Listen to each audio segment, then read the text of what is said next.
শুভ সকাল বন্ধুরা, কেমন আছো তোমরা সবাই? আশা করছি খুব ভালো আছো। তোমাদের ভালোবাসায় ভগবানের আশীর্বাদে আমরা অনেকটাই ভালো আছি। তো নতুন একটা ব্লগে অনেক অনেক স্বাগত, অনেক অনেক ভালোবাসা। সকালবেলা উঠেই মা কিন্তু লঙ্কা গাছের মধ্যে জল দিয়ে দেয়। তাই আজ বাড়ি লেপছিল, তার জন্য কি মনে ছিল না, তাই আমাকে বলছিল যে লঙ্কা গাছের মধ্যে জল দিতে।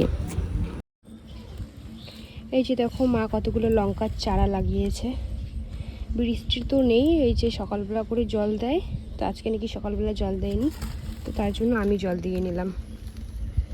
এই গরমের মধ্যে প্রত্যেক দিন আর ভাত খেতে ইচ্ছা করে না, তো তার জন্য আজকে দই চিড়া খেয়ে নেবো। তো দই চিড়া তো নেই, মুড়ি নিয়ে নিয়েছি, আর মা গিয়েছো কাকিমাদের বাড়িতে, তো ঠাম্মা আমি খেয়ে নেবো। আমার মেয়ে তো খাবে না এগুলা, ও আম কেটে দিয়েছে, ও আম খাচ্ছে, আর আমরা এখন খেয়ে নেবো। এই যে দই মুড়ি আম নিয়েছি, তার সঙ্গে একটুখানি উপরে চিনি দিয়ে দেবো। গরমের মধ্যে দই খাওয়া নাকি ভালো, পেট নাকি ঠান্ডা থাকে, তার জন্য আজকে ভাবলাম না সকালবেলা এগুলো দিয়ে আজকে খাবারটা সেরে নিয়ে নিই। তো ওইদিকে ঠাম্মাকে দিয়ে দিলাম, আর এখন আমি বসে বসে খেয়ে নিয়ে নেবো। তো মা নিয়ে এসছে মাছ, এগুলো হচ্ছে রুই মাছ।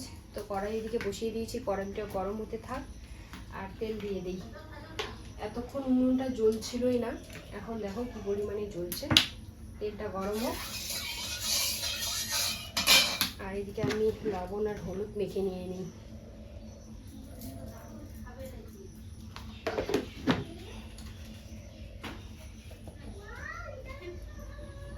মাম্মাম সকাল থেকে বলছে ম্যাগি খাবে, তো ওকে তো একটু বেশি এখন ম্যাগি দেওয়া হয় না। তো তারপরে ওই যে দিয়ে দিলাম বানিয়ে। তো উনুনটা যখন জ্বালিয়ে ফেলেছি, তো এইদিকে মাছটা ভেজে নিয়ে নিই। মাছটা একটু নরম নরম দেখছিলাম, তো তার জন্য ভাবলাম না আগে মাছটা ভেজে নিয়ে নিই, তারপরে ভাতটা বসিয়ে দেবো। তো এইদিকে এই যে কড়াইয়ের মধ্যে তেল দিয়েছি, তেলটা গরম হয়ে গিয়েছে। এই উনুনটা না যখন জ্বলবে তো জ্বলবে, আবার নিভে গেলে এইদিকে কিন্তু আবার জ্বলতে চায় না। মাছ খেতে খেতে মাছ খেতে কিন্তু একদম ইচ্ছা করে না, তবে ঠাম্মার জন্যই নিয়ে আসতে হয়, কারণ ঠাম্মা মাংস খায় না, মাছই খায়। তো তখন আমরা মাংস দিয়ে খাই, ঠাম্মা যদি মাছ না খায় কেমন একটা লাগে। কিন্তু মা কিন্তু ওরকম করে নিয়ে আস না, মাংস যেদিন আনবে মাছ কিন্তু আনবেই। তো যাই হোক দেখো এইদিকে উনুনটা কিন্তু নিভেই যাচ্ছিলো, আবার ভালো করে জ্বালিয়ে নিচ্ছিলাম। আমি কিন্তু ভালো করে উনুন জ্বালাতে পারি না, ওই যে মার কাছে জ্বালিয়ে নেই, তখন আবার নিভে গেলে আবার মাকে ডাকি।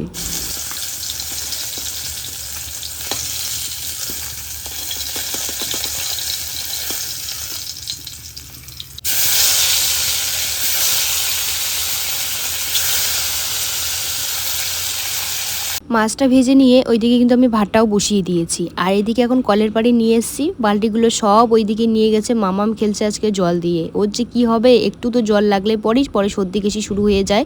তো মাছের যে একটুখানি তেল আছে সেটা দিয়ে আলুটা একটুখানি ভেজে নিয়ে নেবে, কাঁকরোল ভাজা আর মশলা দিয়ে আজকে মাছের ঝাল করবে। আর আজকে মা কিন্তু ডাল রান্না করবে, কারণ এত কিছু আয়োজন ছিল, কারণ বাবা বাড়িতে আসবে। তখন হঠাৎ করে ফোন করে বলে যে আসতে পারবে না, কাজের অনেক চাপ আছে, তখন আবার মনটা খারাপ হয়ে যায়। বিশেষ করে মামামের দাদুনের জন্য তো কান্নাকাটি তখন শুরু করে দিয়েছিল, যখন বাবা ফোন করে বলছিল যে আমি এখন যেতে পারবো না, কাজের চাপ আছে। আমার মেয়ে না ওর দিদুনকে আর দাদুনকে ভীষণ ভালোবাসে, মানে কোথাও গেলে দিদুন দাদুনের পিছু ধরবে, আমার পিছুই ধরতে চায় না। মাকে ওইদিকে সবজিগুলো আমি ধুয়ে দিলাম, কেটে ধুয়ে দিয়ে দিলাম। এখন মা রান্না করবে, কারণ আমার এডিট আছে, আমি এখন এডিটে বসবো। এর জন্য মাকে বললাম যে মাকে রান্না করতে।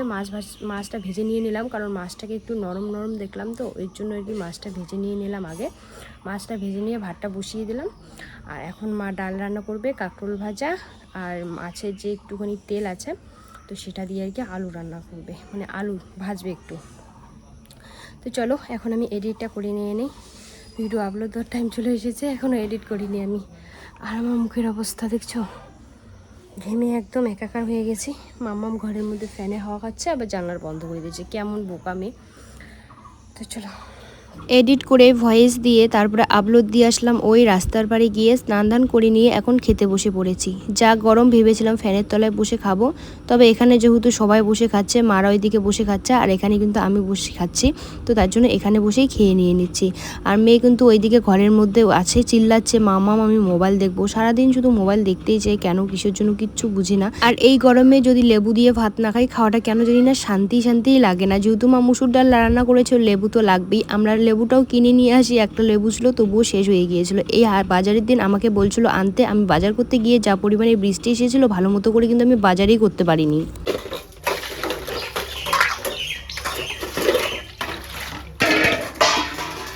খাওয়া দাওয়া শেষে মা গিয়েছিল রেশনে। যবে থেকে দুয়ারে সরকার দেওয়া শুরু করেছে তবে থেকে কিন্তু আমাদের এখানে এসেই রেশন দিয়ে দেয়। তো বলছে নাকি এবারে লাস্ট, এবার থেকে আর দিবে না, ওইদিকে আবার আনতে যেতে লাগবে। তো মামামকে নিয়ে গিয়েছিল। এদিকে এসেছিল কাকু বলছিল কি যে ফর্মের কথা, ফর্ম আনছে নাকি, ওরা ফর্ম আনেনি, মানে অন্নপূর্ণা ফর্মের কথা বলছিল। তাই আমি বলছিলাম কি দাঁড়াও, একটা আছে দিয়ে দিচ্ছি। তো এইদিকে এখন খাওয়া দাওয়া শেষে এই যে বাসনপত্রগুলো মেজে নিয়ে নিচ্ছি, মেজে ধুয়ে ঘরের মধ্যে রেখে দিয়ে দেবো, তাহলে বাস আমাদের কাজ কিন্তু শেষ, তাহলে আমরা ফ্রি হয়ে যাব। বাচ্চা থাকলে আবার ফ্রি হওয়া যায় নাকি, ওই যে এখন কাজ শেষ তো বাচ্চার পিছনে ছোটাছুটি করতে হবে। মামাম তো রোদ কিচ্ছু বুঝে না, রোদের মধ্যে গিয়ে দাঁড়িয়ে থাকে, ডাকলেও শুনে না, কেন জানি এরকম হয়ে যাচ্ছে। দাদুন বাড়িতে তো আমার কথা শুনতেই চায় না, বাড়িতে যদি যাই তখন আবার ঠিক কথাটা কিন্তু শোনে। এখানে জানে যে মাম্মাম যদি আমাকে বকা দেয় বা কিছু বলে, আমার তো দিদুন আছে, মিমি আছে, সবাই আমাকে বাঁচাবে, কিন্তু ওখানে কিন্তু ভয়ে সব কিছু করে দেয়। আমার মনে হয় বাচ্চারা ভয় পাওয়াটাই ভালো, হয় বাবাকে ভয় পাক, না হয় মাকে ভয় পাক। ওর বাবাকে তো আমার মেয়ে একটুকুও ভয় পায় না, ভয় যদি পায় আমাকে একটু পায়। তবে দিদুন বাড়িতে আসলে আমাকে ভয় পাওয়া তো দূরে থাক, বরঞ্চ আমাকেই আবার ও ভয় দেখায়। যাই হোক বন্ধুরা, ভিডিওটা আমি এখানেই শেষ করছি। যদি ভিডিওটা ভালো লাগে লাইক কমেন্ট করে দিও, চ্যানেলটাকে সাবস্ক্রাইব করে দিও। আগামীকাল নতুন একটা ব্লগের সঙ্গে দেখা হচ্ছে।